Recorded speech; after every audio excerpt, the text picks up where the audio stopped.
बिस्मिल्लाहिर्रहमानिर्रहीम। नाजरीन, मैं हूं चौधरी एजाज और आप देख रहे हैं प्रोग्राम होना क्या चाहिए। आज का हमारा सब्जेक्ट है दहशतगर्दी का वाक़या। हिंदुस्तान और पाकिस्तान के ऊपर जंग के बादल छाए हुए हैं और पेट्रोलियम की प्राइसेस का बहुत ज़्यादा रिएक्शन हुआ है पूरे मुल्क के अंदर। नाजरीन, इसके आपको ये तीनों चीज़ें एक दूसरे से मिली हुई हैं, तो हमें चीज़ों को उन तनाज़र में देखना होगा। मैं कतन इस चीज़ की हमायत नहीं करता कि जी पेट्रोलियम की प्राइसेस रातों रात एकदम बढ़ा दी जाएं, लेकिन कुछ तो होता है ना जी, कुछ तो है जिसकी पर्दादारी है, कुछ ना कुछ तो था जिसके पीछे। तो नाजरीन, अब सूरत हाल काफ़ी हद तक क्लियर हो गई है। आपने भी सुना होगा कि हिंदुस्तान और पाकिस्तान, आप समझें कि जंग किसी भी वक्त शुरू हो सकती है। हालात इस किस्म के हैं। ये मैं इसलिए कोई आपको पता है, मैं तो कभी डराने वाली बात नहीं करता, लेकिन हकीकत की आंखें भी इंसान को खुली रखनी चाहिए। उसमें यही एक वजह थी कि वज़ीर आज़म ने बिल्कुल जिसको जंगी बुनियादों पे जो फैसले किए जाते हैं ना, इसी तरह ये फ़ैसला हुआ कि जो आपको पता है पेट्रोलियम जो होता है वो पहली पेट्रोलियम प्रोडक्ट सारी, ये किसी भी जंग में इसकी आप समझें कि बुनियादी चीज़ होती है कि टैंक इसी से चलते हैं, जहाज़ इसी से चल, और बहुत ज़्यादा ज़रूरत जो होती है डिफेंस पॉइंट ऑफ व्यू से। तो आपने देखा कि चाइना ने जिस बुरी तरह से इंडिया को शिकस्त दी है, इंडिया के सियासतदानों को, इंडियन गवर्नमेंट को, इवन इंडियन एस्टेब्लिशमेंट को समझ नहीं आ रही कि हम क्या करें। वो एक ही उनके पास ऑप्शन है, वो है पाकिस्तान से जंग। अब देखें, पाकिस्तान से जंग कोई बच्चों का खेल नहीं। जब ये सोचते हैं कि दोनों एटॉमिक पावर हैं, तो उन्होंने एक चीज़ का फ़ैसला किया है कि पाकिस्तान को हम फ़ौजी मैदान में शिकस्त नहीं दे सकते। ठीक है, वो तैयारियां कर रहे हैं, छोटा मोटा हमला भी करेंगे, लेकिन वो शिकस्त नहीं दे सकते। तो उन्होंने ये पढ़ी लिखी बात है, जिसको कहते हैं ना कि जिसका फ़ैसला हो चुका है, वो ये है कि वो कहते हैं कि पाकिस्तान की मईशत को तबाह करो। तो सारे जितने भी हमले हो रहे हैं पाकिस्तान की मईशत पे हो रहे हैं। इवन जो जंग पाकिस्तान को जिस जंग में इन्वॉल्व किया जाएगा, बेसिकली वो भी मईशत को कमज़ोर करने के लिए लड़ी जाएगी।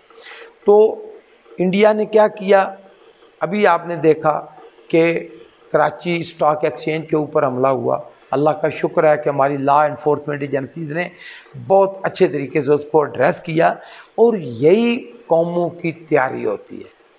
अब देखें, तारीख़ का बड़ा ही एक मशहूर सबक है, और हर तारीख़ के तालिब इल्म को तारीख़ का ये सबक याद करना चाहिए कि तारीख़ अपने आप को दोहराती रहती है। तो क्या नाजरीन, तारीख़ अपने आप को दोहराने जा रही है? एक वक़्त था 1971, हम पाकिस्तानी अमरीकी बैरी बेड़े का इंतज़ार कर रहे थे। आज उसी तरह के एक बैरी बेड़े का इंतज़ार हिंदुस्तान कर रहा है, इंडिया कर रहा है। पाकिस्तान, हमें इंतज़ार करते करते क्या मिला? हमारा मुल्क दो टुकड़े हो गया। नाजरीन, ये बैद नहीं कि इंडिया इंतज़ार करते करते इंडिया के 13 टुकड़े हो जाएं। और मैं कोई इसलिए ये बात नहीं कर रहा कि मुझे इंडिया से नफ़रत है। मुझे हिंदुस्तान से नफ़रत सिर्फ़ इसलिए है कि हिंदुस्तान कभी भी अच्छा हमसाया नहीं रहा। हिंदुस्तान ने कभी अपनी आइडियालॉजी पे ऊपर अमल नहीं किया। हिंदुस्तान ने जो अपने वादे किए इंटरनेशनल अदारों के सामने, यूनाइटेड नेशन में, दूसरे मुल्कों के साथ, पाकिस्तान कभी उन्होंने, असल बात तो ये है कि बड़ा मशहूर फ़िक्र है कि उन्होंने कभी पाकिस्तान को तस्लीम ही नहीं किया। इंडिया ने तस्लीम किया किसी चीज़ को, तो उन्होंने की चाणक्य की आइडियालॉजी, जिसका वीडियो आप इससे पहले देख चुके हैं। नाजरीन, جیسے میں نے اس کی بات کی ہے نا پیٹرولیم کی، اسی طرح آپ دیکھیں